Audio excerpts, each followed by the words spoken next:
Hello, everybody. It's Hello. Graham Coath. It's another Wow Ergonomics. I'm joined by my wonderful partner in crime here, Steven Howe. How are you? Hello. I'm good. I'm not too bad. How are you, Graham? I'm fine, thank you. I feel like we're in a limbo thing this week, in as Right. much as last week there was a whole load of excitement going on around the country because it was Barbieheimer, Mm-hmm. and and now that's kind of that whole bubble which had been growing for forever and a day has now kind of burst, and everyone's been to see it or not been to see it, or both of those films or whatever, and then the weather's gone grey, and I think everybody's just gone like, oh, that was kind of it. Yeah. Have you been to seen either of those films? I was just going to ask you the same question. No, haven't been to either. Have you? I have been to one of them, yes. Okay. You have young children. It has to have been Barbie that you've been to. Yes. Well, we didn't take the youngest because we were Ah. told that it's not a family film, and that was very right. Okay. It's not a family film. Right. I'm gonna say that now. It's a very interesting film. In some ways, it's quite a political film. In some ways, it's quite an artistic film. We took our 9-year-old daughter, who I think enjoyed it because the soundtrack's awesome. Yeah. The kind of, the brightness on the screen, the things that are happening, great, right? And I think it works at one level. Okay. I think our youngest would have been bored. Yeah. Horribly. But yeah, it's really interesting. If I'm not going to spoil it for anybody that hasn't seen it, including yourself, but it's a really interesting movie which says some really interesting things, and I think it's a very, very, very clever piece of marketing. Okay. The whole film is that's my opinion, my takeaway from it. I'm not going to say anything more. I think it's a very, very clever piece of marketing by a certain company. Yeah. I saw something this week on LinkedIn, and I can't remember exactly who put it up, but it was where, and I can't even think if you commented on it, where someone had got their face put around a Barbie, and I suddenly thought, yes, that, that was Claire, wasn't it? Yeah, Claire Parsons? No, was it? I can't remember her surname. It was yes. Now you've said that, but I saw that and thought that was quite good. There's been lots of superimposed, yeah. But also, I've seen more on Instagram than on LinkedIn, etc. There's been various around the country large Barbie boxes that you could go and have your photo taken in. Have you seen those? I saw. I think that was on another social media platform that some people who I may or may not be connected to were showcasing themselves, shall we say? Yeah, I was surprised actually. I thought we might have seen our good friend Paul Skinner, man with van, who likes to travel around the country and show his chairs off. I'm surprised we didn't see him taking the photo opportunity to get into one of those Barbie boxes with a chair. Paul, if you're watching, come on. Now you've said there's someone furiously starting the engine to an orange van down in Devon, and he's flying off somewhere now. So by this afternoon, by 5 o'clock, that post will be up there. You'll have found one in Plymouth or Exeter or somewhere like that. Or maybe Chris Barlow as well. I mean, one of those people out there. Yeah. I'd love to see somebody from the ergo industry with a chair somewhere in the country in a Barbie box. Just saying. Right. I think that would be tremendous. You're not putting your hand up for that one, Graham, I notice. Yeah. I would certainly do it. If I was a dealer now, I would certainly have been there. In fact, I would have had it all sorted out beforehand. I would have had a chair made in Barbie pink. And is that an official colour on the colour palette? Is it on Barbie the colour palette? Yeah, Barbie pink. I would have had a chair made in Barbie pink, and I would have had matching chairs in Barbie pink, and I would have had I would have found a Barbie and a Ken, and I would have had them sitting on my seats in a Barbie box. I wonder how many, and we will speak to our guest about this later on. I wonder if there has been there's been a spike in requests for Barbie pink chairs when people have been ordering their chairs. They've been getting nicely measured up. And when the questions come is, what color would you like it in? How many people have said, do you have Barbie pink for that chair? I suspect it's probably none. No, because I suspect it's something that someone might think about for a minute and then go, actually, my room, that's going to clash. Yeah. It's an interesting thought, though. Interesting thought. I mean, it would be great to actually find out from people out there talking about colour. What sort of colours do you have in your offices, and do you still go for very muted tones in terms of furniture, etc.? Because I suspect that a lot of people are sitting in offices that are either sort of greys or magnolias still, or fairly uninteresting colours. Of course, a lot of that affects the light. Yeah. As well. So, if you have too dark a colour, then you've got to do quite a lot with the lighting. But it'll be interesting to know. So what colour office are you sitting in? Have you got a bright colour? Does it help? Does it infuse you? Do you go for like a creative orange, which makes you spark, but then does it make you, does it wear you out later in the day? Have you gone for what they call nature colours? Have you gone for like blues and greens that kind of make you feel like you're, with natural wood tops, etc., that make you feel like you're almost amongst the trees? Just be interested to find out from anybody that's out there.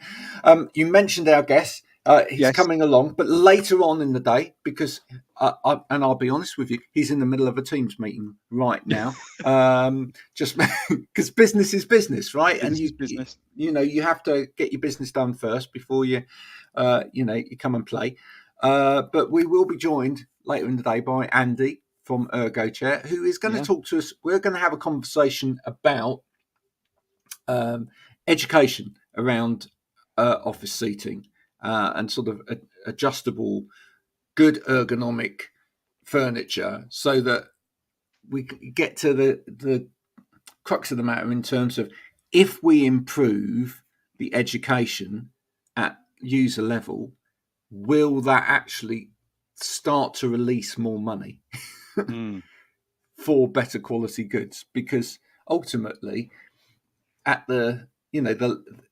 if you have people understanding what they need, it will mean that they have to spend a bit more, or companies will have to spend a bit more. But is there any way that the two can be correlated? We've really got into this subject quite a bit, and it'd be really interesting to hear sort of Andy's thoughts on it, because we have discussed on numerous occasions the whole education piece around chairs.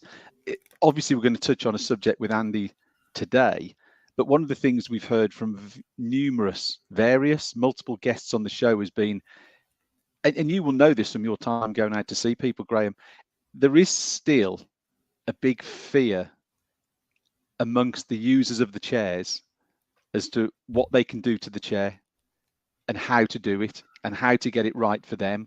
And if I do it, we joked, didn't we? We discussed in the past where you used to have chairs where people Tipp-Ex their name on the back of the chair. Do you know what I mean? So because people didn't want their chair messed with or moved, and it's still an area that I think people are just not. It's one area that's not been able to be cracked.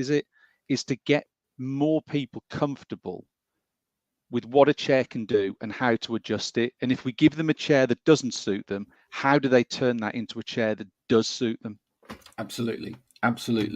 Now, talking about chairs, and before Andy comes on, we can actually talk about other people's chairs. Yeah. All right.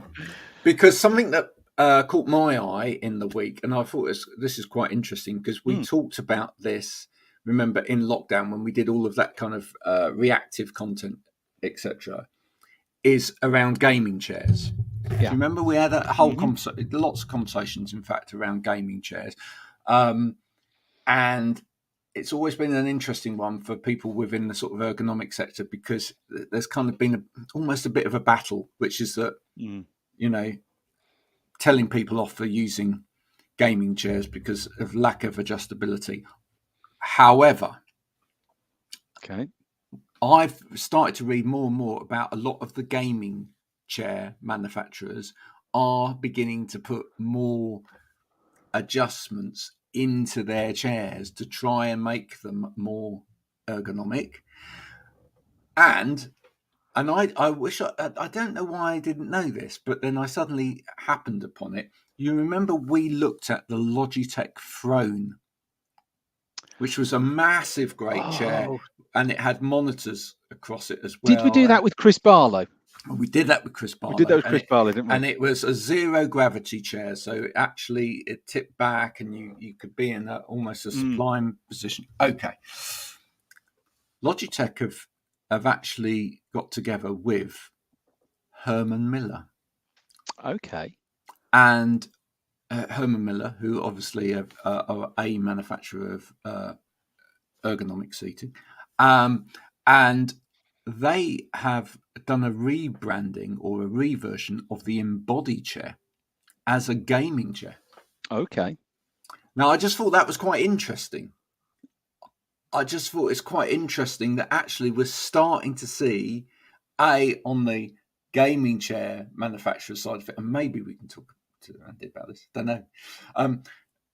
We're starting to see the gaming sector starting to take more of an interest in sort of, adjustment rather than, just making it look good. And we are also seeing some people from more of the traditional office furniture stroke ergonomic side of things beginning to think, actually, we perhaps need to position ourselves for the gaming market. Just thought that was interesting. I mean, yeah, and there has to be a crossover because the two are just naturally intertwined, aren't they? The two things, they have to be. You're sitting in a chair gaming for multiple. We talk about people taking breaks after, when anything you want, 30, 45, 60 minutes, standing up, taking a break, moving around. Yet some of those games, and I know from my children playing them, you can't move. When you're in it, you're in it. And therefore, actually having the ability to make it more adjustable at the time to allow that longer period of sitting has got to be good, hasn't it? They have to sort of come together naturally. And as you say, it's interesting. It's taken a long time for that to evolve. But the fact you've got someone of the size of those two organisations getting involved and partnering shows that clearly they think. I mean, ultimately, there's a demand for it because as manufacturers, they've got to be demand driven. But clearly there's interest in it as well. And maybe they're getting that feedback that people are having issues and therefore they need something. And therefore you've put two organizations like that together and they've come up with some rework of a product that, as you say, was already in existence, but with those additional adjustability functions that come with that product. Yeah, and things like nice lighting built in and stuff like that. I think one of the interesting things, though, as well, is how sort of perception of things like gaming have changed. I mean, I see that when I look through platforms like LinkedIn. In my mind, being the age that I am, and I'm the grand old age of 51 now, once upon a time, when I was younger, I played computer games. And then I grew up. Yeah, okay. I know where this is going. Because, no, all I'm saying by that is that was generally the kind of perception, which was that actually once you started, working and you were doing other things as well, the computer games were not, you saw that as something that you did when you were younger. Yeah. Right? It reached a cutoff. That was a cutoff. Yeah. Yeah. It was kind of like, it was like, well, I think it's time to get rid of the games console now, ZX Spectrum in your day, I guess, Graham. The Spectrum, the good old Spectrum, the Commodore 64s. Commodore 64s. Yeah. Does anyone remember Daley Thompson's Decathlon? Yeah. Yeah. Or then you needed. I'm not going to do the joystick one. No. But if you remember, you used to have like the keys for left and right, but you needed like another person to get involved because when you're doing the long jump, you needed someone to press when you wanted him to jump, didn't you? Or hurdles. Yes. Do you remember hurdles? It's like because you're running like this, running, and then it's like hurdle. So someone else had to press the hurdle bit. Hurdle. What the hell have you done? I wonder if I'd love to play that game again. That was a brilliant game, wasn't it? And there was also, do you remember the one that was, and we're going off at a tangent here, there was the one with Clive Sinclair's head, and it was called A Day in the Life, where he used to drop, what was that car? What was that car? The Do Sinclair you remember C5. There was a game where you used to drive that car around, wasn't there? Yeah, that was brilliant. That the C5 made a little comeback a few years ago. Yeah. Just absolutely classic. For those people that don't remember the C5, imagine a sort of dustbin on its side with half cut in half. Yeah. And you were driving it down the main road, and you sit in the middle of it, and people drove those on main roads. Not for very long though. I bet you one of those in a pothole. That's the thing, isn't it? Roads got progressively worse. Yeah. But you probably go along in the future. Archaeologists will probably go along and find people buried in the road in their C5. Yeah, I love that. Anyway, back to what I was saying. What were you saying again? Natural cut-off. That was it. Yeah. So there was kind of this natural cut-off where you stop playing games. But now what I see is a lot of big girls and boys, if you like. It seems quite natural for people maybe sort of more in their 30s, etc. That this is just it's just continuing now. It seems quite natural for people to say, yeah, I'm still gaming and I'm still playing with my Lego and I'm still, doing all of this whilst being a family person and whilst, doing all the other things. So, and the reason I say that is then that really kind of feeds into this whole conversation because it's not a case of well, I go to work during the day and then that's it, that's when I get out of my office chair and do something else. So if people are sitting in a chair to do other activities for long hours, and I've actually had conversations with people where they say they spend 16 to 18 hours in a day in a chair, in one chair, right? Wow. Yeah. What we're effectively talking about is you're only going to buy one chair, aren't you? You only really, because space and all of that as well, you're only going to buy probably an office chair or a gaming chair. And I expect where we've been to up until now is that people have either bought one or the other. So if they're probably, very much a gamer as well, they've probably gone for a gaming chair. Whereas actually, if they're less of a gamer, they've probably bought an office chair, but they may sit in that to do their gaming as well. As you say, it makes sense if that's your main investment and you're going to spend considerable hours sat in it, that you invest in something that's half decent. My concern, as it will be for all of the ergonomists listening who are now screaming and shouting at the screen going, yes, but nobody should be sat in a chair for 16 to 18 hours a day. How do we get over that problem? How do we get that through to people? Because it's difficult, isn't it?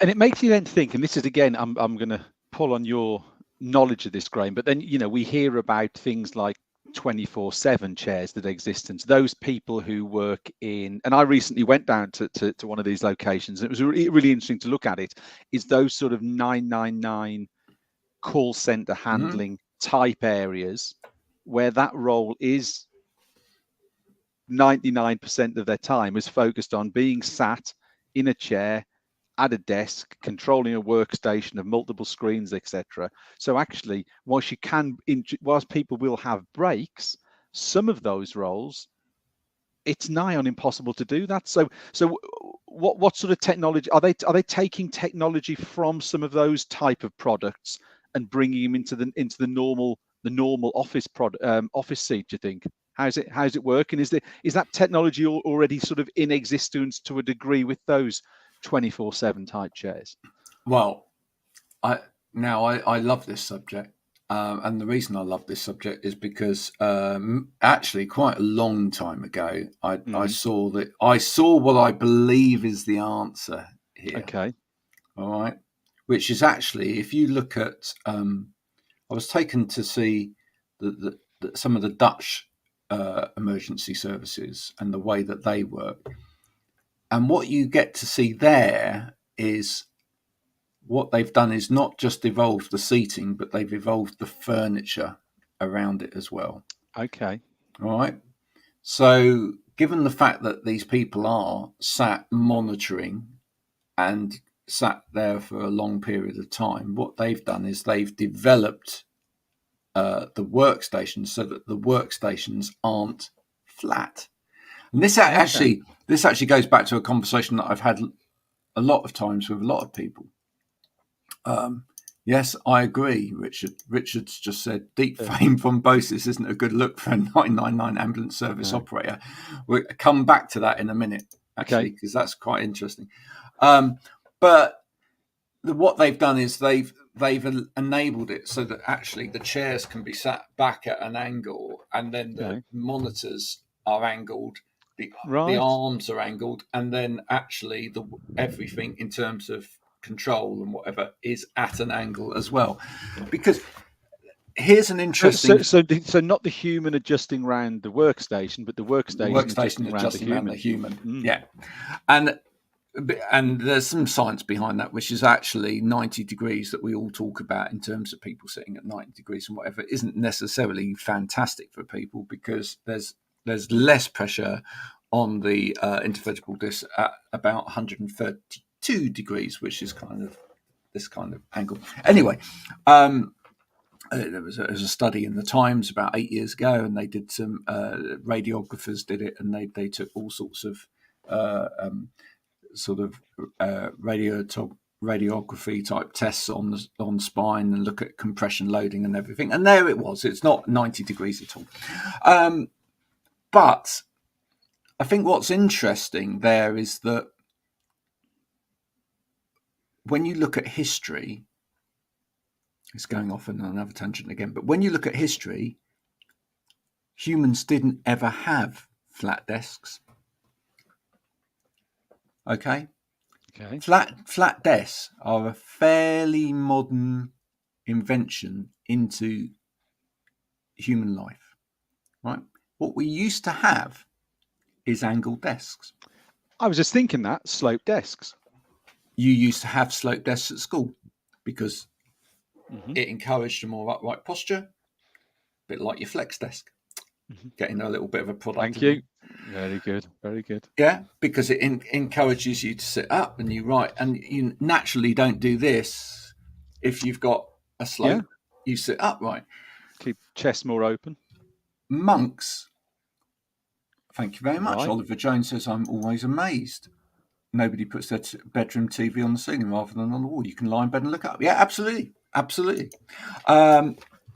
Monks, whenever you see a monk depicted on a drawing, they're not sat at a flat desk, are they? They're sat at a desk like this. And I always think of, when you think of, and it's again, we're going off a tangent here, A Christmas Carol. Whenever you think of that with Scrooge and the other guy, Bob stood Cratchit. up, that's the man, stood up with some sort of angled desk at which they're working. A standing angled desk. Next, right, Paul. Paul says, Oliver Jones, next to the mirror. I think we all know where you're going with that. Thanks for listening, by the way, Paul. I don't know whether you caught out what we were saying earlier. We were wondering when you were going to go with a chair and stand in one of those Barbie boxes that they've erected around the country in different shopping malls or whatever, where you can actually go in and have your photo taken in the box. We were saying we are waiting for someone within the ergonomic community to go and take a chair and have their photo taken in one of those. It's a bit of publicity stuff. And we feel you would be the ideal candidate to do that. We feel that you are the Ken in this situation. Yeah. All right. It wouldn't surprise me if Paul had his van spray painted pink in Barbie pink. Do you think he might have done? Or maybe that's why he wasn't on the show earlier. He was picking the van up. It's had a respray. Frame job's been finished. Fantastic.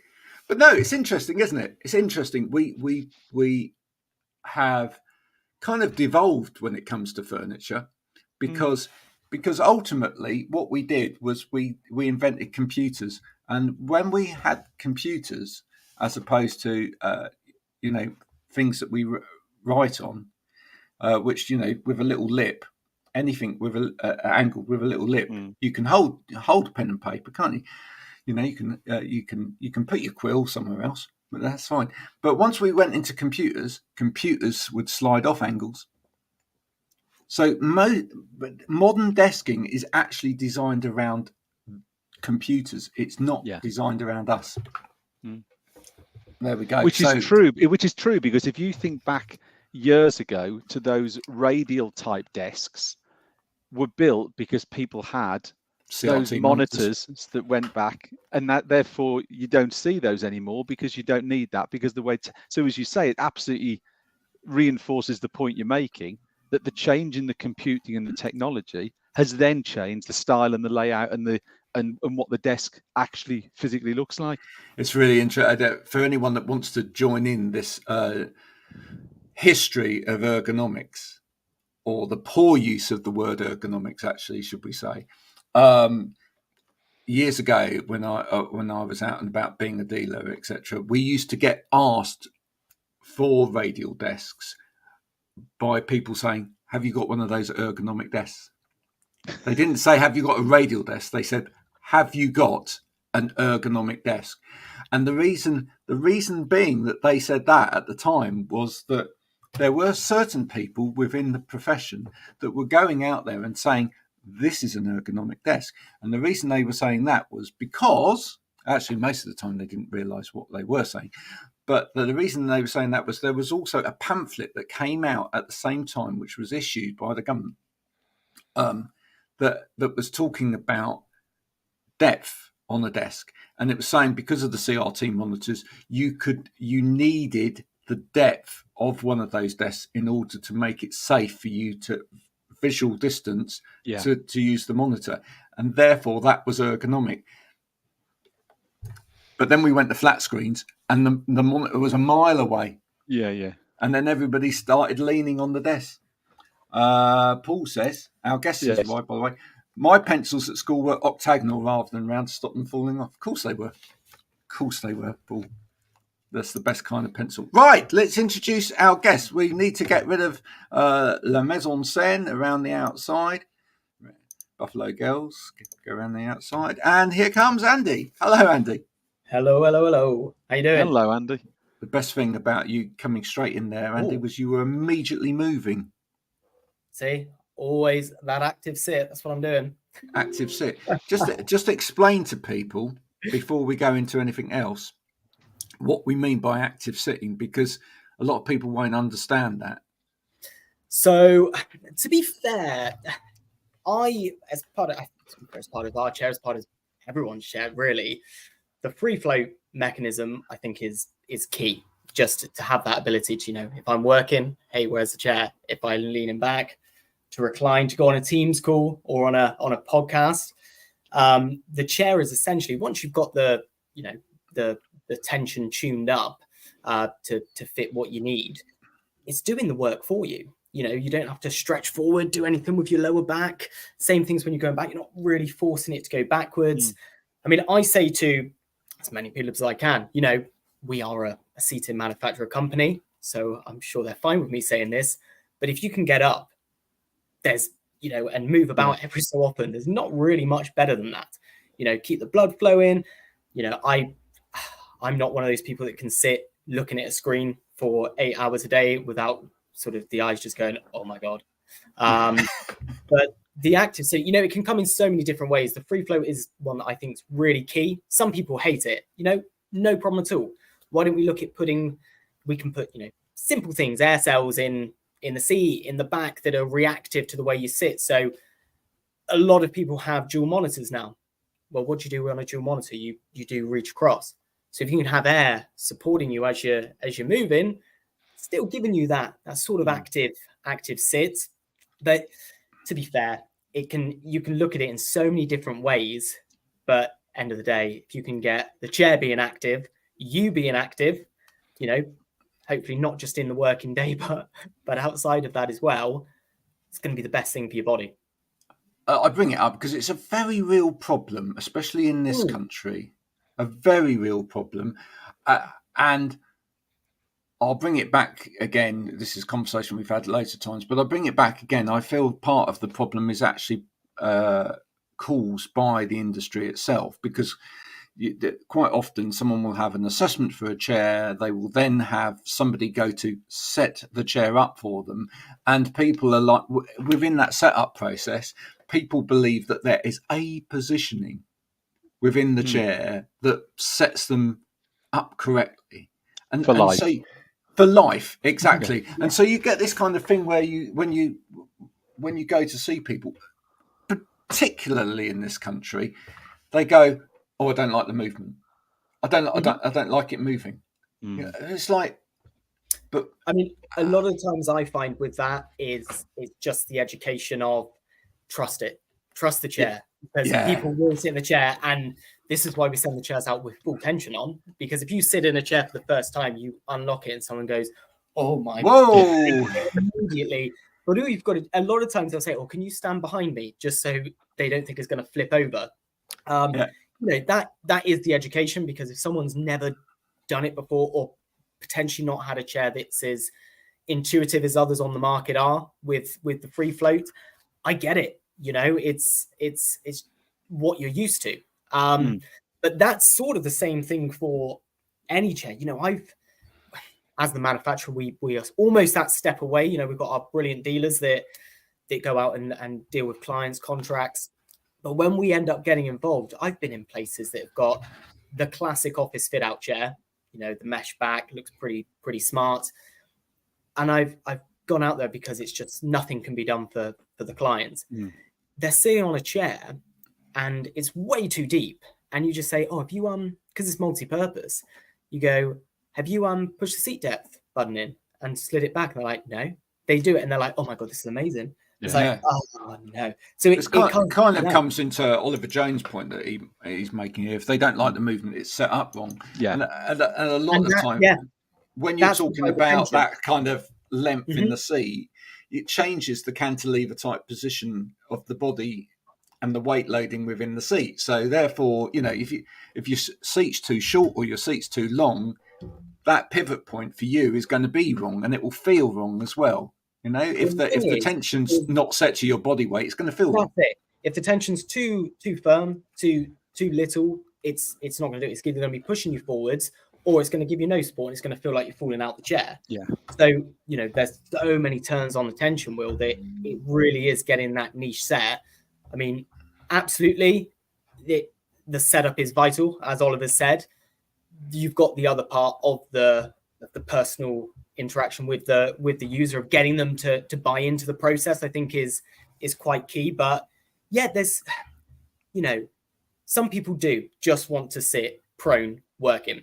Then you'll have others, such as, like I think you mentioned it, like control room, security guards, anything like that, who are most of the time, if the screens are up there, are going to just be reclined, and they might recline it and lock it off. It's because they don't want it to keep coming forward. So a lot of it is fine tuning. It's figuring out, this is probably from the assessment, what makes the client comfortable, because I find the assessments are brilliant. It really can engage the client, but actually a lot of times they might not necessarily have been listened to, whether that's sort of internally from line managers or whoever it could be. But once you listen to them, you say, "Hey, what makes you uncomfy?" And they say, "Oh, not having anything in my sacral area." Okay, let's see what we can do with that. And essentially, without necessarily knowing what they're doing, they are building their chair, because in your head you're thinking, "Okay, look at sacral." It's actually a really nice process to get through it. But there's so many. Is that something that manufacturers need to work on more, which is actually end user education, to help them understand that process, so that actually more people can do it themselves. Not, still with guidance along the way, but so that they understand more of that process themselves. Because I think one of the problems has been in the whole industry is there's been a kind of disconnect between the end user and what comes out of the factory and making sure that people know what it is that they can do with products.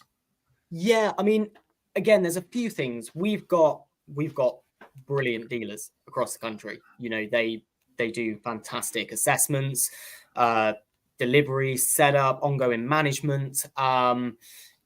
Which is why we have a great collaboration. We're working together with them. Hopefully it's not, it's one-sided from either end. But there was things like, and I don't like bringing it up anymore because it seems like it was so long ago, but during COVID, people did start to realize how an office chair was pretty key, but that was generally because they were either sitting on a dining chair or a sofa.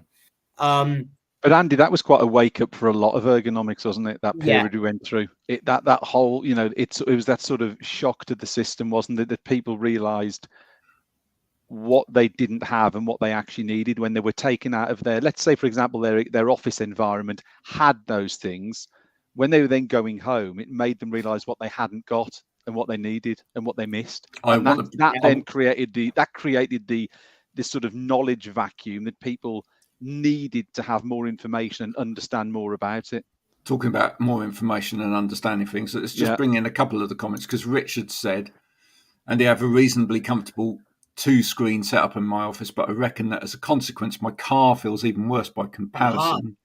And Paul's said, check out Ergodriver. So let's have a little talk about that for a minute. Where did that come from? Ergodriver was from basically a very well-known breakdown service who have our adapt chairs in there. Got in touch with us to basically say, we have fleet drivers who have bad backs, who are in their vans, which actually the vans were more multi-purpose. They weren't individualized for each person. The only way that they could see to do it was to actually get the van seat sort of bespoke made, which I think they were saying was going to cost about $1,500 to $2,000. Yeah, that's about right when I've done it for people. Yeah, but the problem with that is that then that van is solely really required for that person. So basically we put together, and I say we, it was mainly Nick. Of course it is, the R&D man himself. So Nick put together basically an insert for the back. It's just, I tell you what, if you give me one sec, I've got one over there. It might be easier to visually see. A blue Peter moment. Here we go.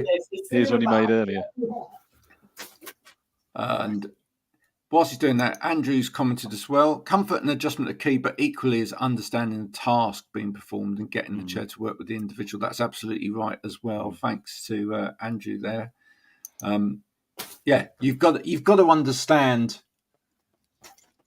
With all ergonomics, you've got to understand the environment, the individual, the setting, what work is being done. All of those things are really important. Okay, Andy. So I'm going to cover my face, so apologies to everyone. So basically, it's this. It's it's just an insert. It's essentially it's got 2 zips on the side. You flip it up. Once you've flipped it up, you have a memory foam insert just at the back, a little bit of comfort. And then what we've got at the back, sorry, it's quite hard on the video. We've got it's corresponding loop to Velcro hook. Now, the reason for that is we have all of the air cells for the back in the adapt chairs, so sacral, lumbar, whatever that might be. They're basically put together with Velcro on them. So it's a little bit different to sort of certainly our adapt chairs in the sense that it's just Velcro. So the way we thought this would be great is when, say, someone's doing a vehicle assessment, or if they've had an adapt chair assessment, and it's very similar to what Richard has said, we will have the specification. So you might have a sacral at 100 mil from seat surface, a lumbar at 200 mil. You might have a thoracic. Okay, brilliant. Why don't we either do the exact same with this? This can get sent out, a client or an installer, whoever could go, just measure it up the same from the seat surface in the car, put them in the same position. They're movable, which is great. But it was mainly to sort of look at, initially it was fleets because of who came to us. However, we looked at it as, this could go very much hand in hand. What happens if someone's working 3 days in an office, 8 hours a day, but they're doing 8 hours of driving the other 2 days of the week? So it's sort of pretty much spot on with what Richard was sort of alluding to. It's the collaboration between the two products, and probably very similar to, I think I caught what you guys were saying earlier with like when people go home from work and then like the gaming chairs and things like that. It's the whole collaboration really, because 8 hours in a day, is a long time. But what about the, hopefully you're sleeping for about 8 hours as well. But what about that third 8 hours? Yeah. And what do people do when they go home? I'm a sucker for it. I'll go and sit on the sofa. I put the TV on and try and avoid the two boys running around causing mayhem. But it's trying to give that complete-ish solution just to try and assist people. And it's vice versa. Some people won't ever go into the office. They're out on the road all day, every day. So it's trying to assist with giving the same sort of principles as go into like our adapt chairs, but in a slightly simpler version. And it's one of the things I really like about it myself is the fact that the back piece is literally strapped tight into the back of the chair and only has a very thin profile, because I tried loads of back cushions in cars before now, and one of the big problems with back cushions in cars typically is that they're quite lumpy. So then they, if you put it in the wrong place, they tend to like push you out of the seat. And if you haven't got much adjustment in the seat, then that means that you're uncomfortable then in the seat, or actually your legs are in the wrong position for the pedals, or the way that a lot of cushions are attached to the back of the seat means that they move as you drive. You're driving along, and it's the worst thing possible, because you're driving along and it's like that slipped, and then you're doing this on the motorway at 75 allegedly, whilst trying to adjust your back cushions. It was one of the big points when it was being put together, is that we've got the buckles. It's just literally buckles, just clip in behind the headrest. Then you've got the ones that either go underneath, in the slot that goes between the seat and the back, or they can go around them and then they connect in the middle. And it's basically just to tighten them up so it's not going to move. As Graham mentioned, the profiles probably about, once you sit on it, because it's just memory foam, it just gives probably about 15 mil. So it's not enough to. I was taught this at least by the company, is that the front of a seat in a car, and apologies if this is wrong, I didn't say it. The front of the seat in a car is firm, so it's almost like this sort of look, and then the back of the seat is soft, so that if you have a crash, the idea is you go down and not forwards. So the idea then with having too much movement forwards, pushing you forwards, you're being pushed out of that soft pocket and onto the hard pocket, which I'm assuming there's some legislation as to why they've got to have the soft and the hard. But apart from that, it'd probably just be super uncomfy if you're perching on your car seat. I mean, Richard's made a really good point, actually, and you're probably going to throw it up next, Graham, but actually it sort of builds on where the conversation started about going from the office chair to the gaming chair. Then we've got the car chair, then we've got the bed. Actually, the overall thing is actually the good. We focus and think about what's in our world, which is office chairs and the office environment. But actually, if you only address that, it's only it's certainly helping. But it's not helping if then the other issues then just compound the problem, are they? We solve one piece, but we leave the other two or three sort of unresolved. So as Richard said, he's jokingly put there about a department for ergonomics, but actually it does need to be more of a continuous story, doesn't it? Rather than managing pieces. And yeah, it's got to be in a silo. You've got to resolve it. But if you don't do the others, actually, how much overall impact does the one resolution actually have? Yeah, no, totally. I think ultimately it's the same with all areas of health and well-being, is that, and I've tirelessly sort of talked about this and tried to campaign about this, but if we treat everything in silos, then we help nobody, right? Because we literally just solve one problem over there, but it really is, I think, across the sector, it comes down to better education right from the word go. Andy, it'd be interesting. Have Ergochair ever approached schools, talk to schools, etc. about? So we have historically. This probably would have been before I even started. That we have a range called Ergo Kids, which again the main man himself, Nick, put together. The idea behind that is it was designed to be from sort of primary school up, probably up until, when that DSA market. It was designed to be sort of as modular as it could be, to be able to fit and move with students as they're progressing through their education. We're quite keen now again to be a little bit more at the forefront and be engaging with, whether it's just your public schools, whether it's SEN, just to sort of revitalize and actually. So basically, where the company is at the moment, you had our new MD on a couple of months ago. It's brilliant.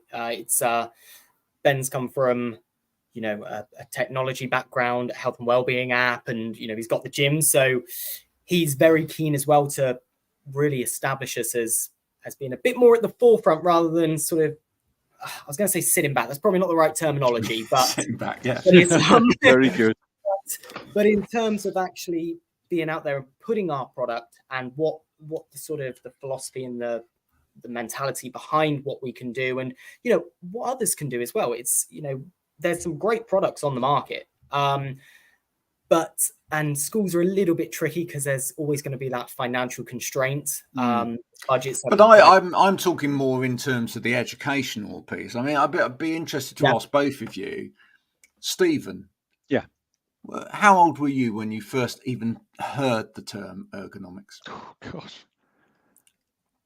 I mean, it would have begun with a 2 or a 3, I'm sure. It certainly wasn't as an educational learner. It would say be a lot. It wasn't ever something like the comment before about the sloping desks and all that sort of stuff. It's something that wouldn't have been on my radar to maybe the last 10, 12 years, something like that. Maybe. Yeah, exactly. It wasn't. It's not something that you was ever. And I think this is the point you're getting to, Graham. Is it's not something that people of a younger age are aware of, and I think that's the whole piece. Is ultimately the people who are the people who potentially have issues in the future. At the moment, they've got absolutely no idea what's going to cause those issues in the future, have they? But if they maybe were aware of it, could they, from a very early age, change and therefore stop some of these problems to a degree happening later on in life? I just think, I mean, Andy, you go into your factory, for example, and you go around and you see all of the different solutions that have been developed, etc. I just think, especially given the adapt chairs that you do and all of the amazing adaptions around disability and health conditions as well, it'd be a really good conversation around inclusion in an educational setting, because, why do these things exist? Who does this help? Why do those people potentially need these things? So that we can, that's kind of awareness training right there. Yeah. So I don't know how much I can say, but in the background, we do have the higher level conversations with the decision makers at the schools, because the students, yes, that's great, but as is, well, pretty much any organization, if there's not buy-in from the top, it won't filter down. A lot of the times if we ever find we're interacting with younger children or younger adults, it's either in collaboration with a dealer, or it's because the parents have done a Google search and they got in touch directly. It's exactly that. There's no real frameworks or anything we've got with schools where there's that understanding of, hey, let's get something when someone's in primary school instead of those little chairs. You said about when someone heard the term ergonomics. Mine was probably on my first day at the job. So, luckily it was still a 2 at the start, but yeah, it's the educate. But then, this is going to be a bit of a tangent, but the education across the board in schools is there's nothing about tax. There's nothing about finance. There's nothing about buying properties, and there's nothing about pensions. The whole education system is set up for those particular points. Yeah, and you're so right. I mean, I real life situations taught. Yeah, and actually, you go across LinkedIn on any given day, you'll hear that conversation. I genuinely believe that the trouble is, it comes down to whose responsibility is it? Whose responsibility is it? And who's going to fund it, and where's it going to be? Because we have an education system that is built around academia and academic results, etc., and it has to kind of tally into that. Schools will say there's only so much we can do, and there's only so much funding in order to do it, etc. Ultimately, I believe it's going to come out of industry being allowed to work more closely within education. I think it has to come that way. I don't think. I mean, the thing is, with education can adapt to do it. It's essentially having the DSA for younger students. The DSA is great for your students, and it leads into your access to work when you go into your working life. But it very much almost starts at higher education, doesn't it? Exactly, and there's not that entry level to the market before DSA, and a lot of the people that are getting support through, I keep saying it, through the DSA, have had these conditions, any problems, any disabilities, either since birth or since a young age. So what was happening before that? They haven't just suddenly had these issues from the minute they got their A-level results, have they? No. Let's be honest. Well, now I'm going to ask a question about that then. So, interestingly, a couple of years back, there was a new show which opened up, which was I think it was called the Dyslexia Show, which was I think put on mainly by Aaron, who's got a foot in Claro Text Help at the time, but also Microsoft as well.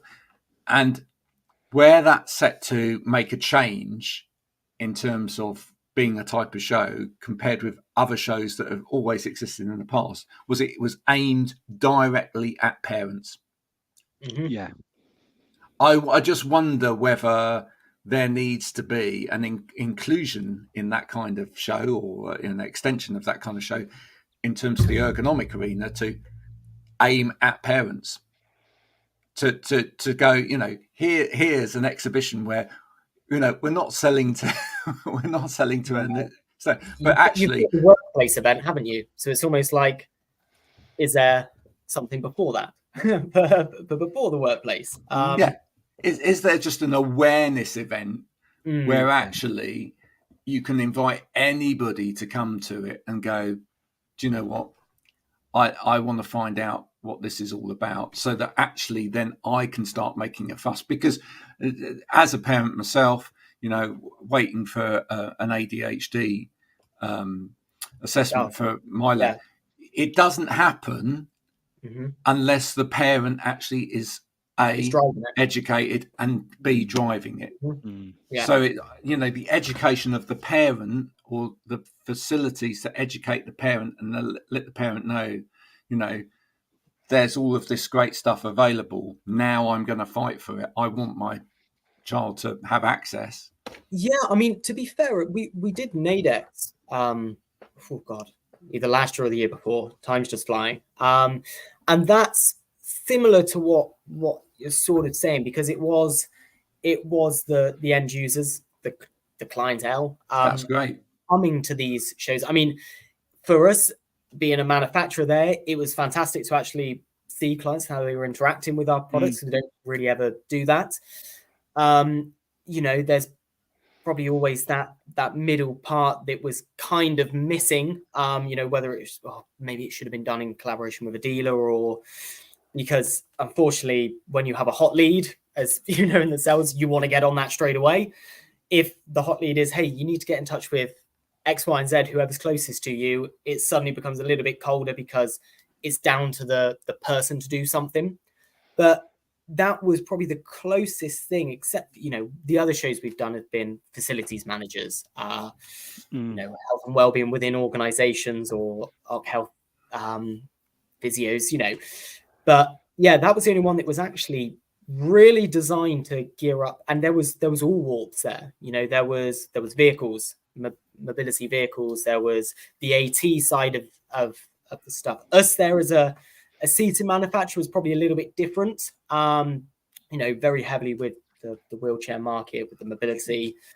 But that's probably the closest thing. And I don't know all the shows by any stretch, but where there was something that had a combined sort of group that parents would bring in either children to, or it was that end user focused. But we've said it for a while. A few people in the industry we've spoken and said there's a lack of shows that actually allow us to get product and solutions out there to educate the end user community, be they children, be they in education, be they people for their home and personal use. We have said, and I don't know what the solution to is actually there just isn't that vehicle to get it out there. And I think that's one of the things that's sort of lacking, is there are lots of shows, but there isn't one that goes beyond specifics and gets it out to a wider market. It's given me an idea for another show. I think what we might need to do is get someone that runs shows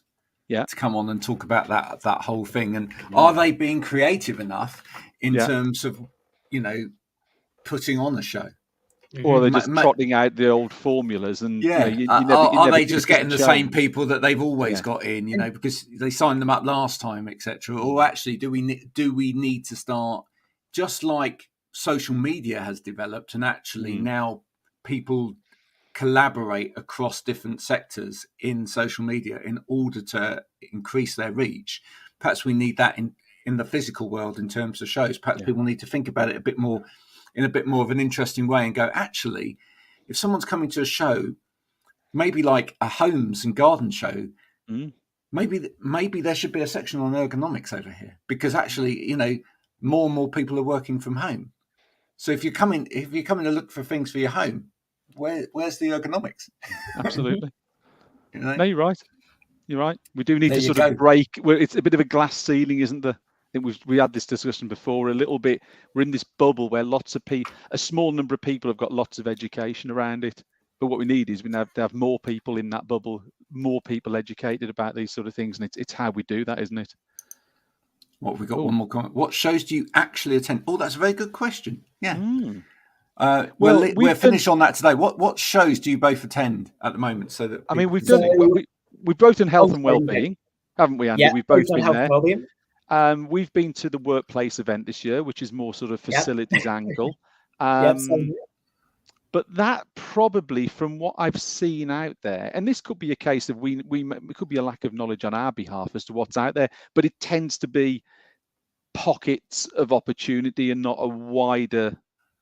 There's not something having a wider reach. It tends to be a lot of people who maybe have got a level of education about it already, not a wider audience who we'd like to educate.